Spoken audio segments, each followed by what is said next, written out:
Hello everybody. By the time this video will be released, it'll be 1 year since the Final 13th, my most recent project, was presented. With this anniversary coming up, I wanted to look back and go into detail on the Final 13th. This was probably the biggest project that I have worked on. That could have been because I was writing and directing all by myself, or maybe it was just the fact that the series meant so much to me and I was the one who had to end it.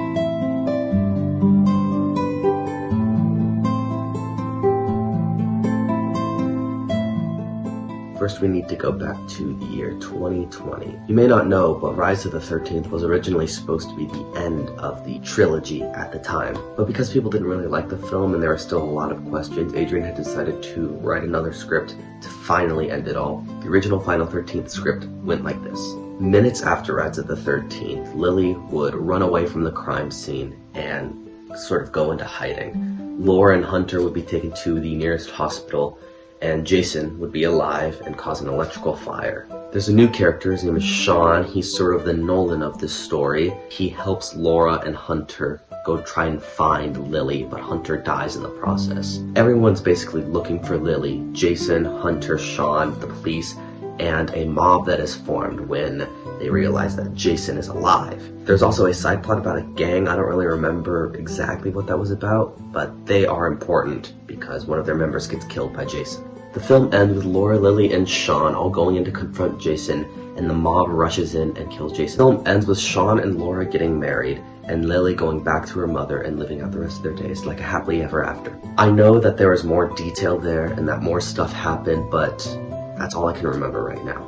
And it was great that we had a script because we just started going into it, but this was around the peak of Adrian and I's argumentative phase. We did end up shooting one scene in February or March, I don't really remember, and it's the opening scene of the Final 13th now. But besides that, that's pretty much all we shot before we had to go into. Now, when quarantine first started, we all thought, oh, it's just gonna be 2 weeks, so we'll get back to filming in no time. Obviously, that wasn't the case. We couldn't film anything for it because we were all stuck at home, but I still had some hope that this project would get done sooner rather than later and we could still do the script. But after time passed, it was clear that changes needed to be made. The second draft of the Final 13th was pretty much the same, except it had a time jump in the middle for a few months just so actors could age up a little bit. But of course, months and months and months of not going in person and not meeting anyone and not seeing anyone, and friendships falling apart, it was clear the film would not be happening anytime soon. This was around the time when Adrian had decided to let me take all the reins and just make the story that I wanted to tell. During this time, there were some in-person classes, and I would shoot just little segments, just like concepts really. That just helped me get a better picture of what I really wanted to do for this film. And eventually I got the script done, I was happy with it, I had all the characters where I wanted them to be, and I felt like it was a good end to the series. This was around the time of July 2021, and the school was having a summer camp. The new plot went like this. Lily, who has now gone through transition and is called Peyton in this story, is in a hospital for the events of the last film. Laura is alone and struggling with depression, and Hunter is the character I was most interested in. In Rise of the 13th, there was this character Hunter. He was the guy in the red beanie. Now, he's not in the ending scene because he ran away, he was too scared, but the reason he actually wasn't in that scene was because the actor wasn't there the day we were shooting. We added in that scene of him running away. It was a little frustrating that we couldn't have that. It turned that problem into an opportunity where I showed how him running away should have gave him a survivor's guilt. He felt that if he had stayed, he could have changed the outcome and things could have gone better, and they wouldn't be in shambles as they are now. Also, Jason's alive. He's been in a coma for 2 years after getting shot in the face. He wakes up 2 years later, just randomly. We also get introduced to a new character, Nolan, who was friends with Murray and also the father of Carlos, who was in the first 2 films. Peyton gets adopted by this guy, Oscar, and Laura wants to go confront Oscar and just beg for her child back. Of course, this doesn't end well, and Oscar gets stabbed in the neck by Peyton. During this time, Jason has been going around just killing people. He eventually goes back to his school, and there he finds Hunter and Paige. Jason attacks them, and unfortunately Hunter gets killed. Also during this time, Nolan is searching for Jason. Nolan comes up on the scene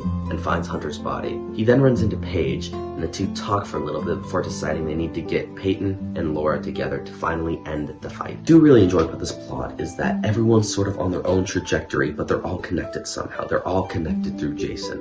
Making this film was a nice little mixture of what I had done with Mystery Man and what I had done at the school. Eventually we had finished filming and I edited it all together, and I had planned for it to come out January 1st, 2022. But then I was informed that we were having a winter showcase and that I should show the film there. I thought that was perfect because when I first started making these films with Adrian, we presented before the 13th at the 2018 winter showcase. I thought it would be a nice full circle moment for me.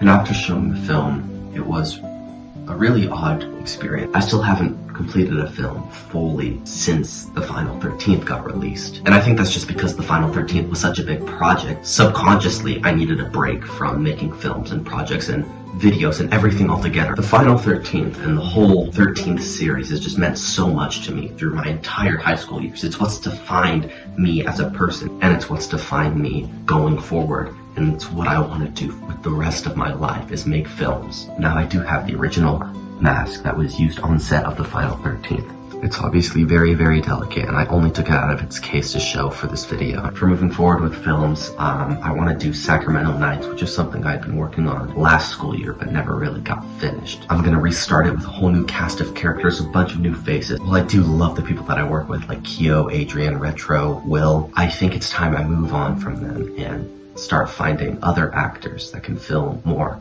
diverse roles. No hate against them, I still love all of them to death, and I want their help with all of them. Now Adrian and I are in talks of doing a sort of reboot series where we just do everything the right way. And I do actually have a mask here. This is from the new A True Friday the 13th, and I tried making it look more realistic with the dried blood and realistic aging. If you've made it this far, I just want to say thank you for watching it. I greatly appreciate you taking your time to watch this video. If you were a part of these films, I just want to say thank you for being a part of it and dealing with Adrian and I's bullshit throughout the past 4 years. I couldn't have done this without any of you guys, so thank you so much. And I really hope that this next chapter in my life is more than I can dream of.